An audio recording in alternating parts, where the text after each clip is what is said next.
மச்சம் ஒன்ன பார்த்து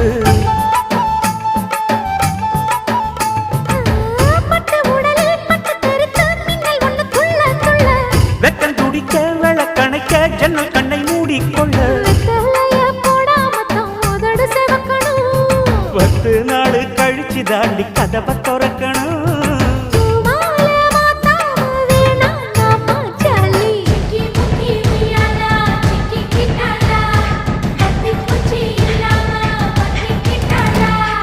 மச்சாங்கிட்ட முந்தானைய தந்து வப்பாளா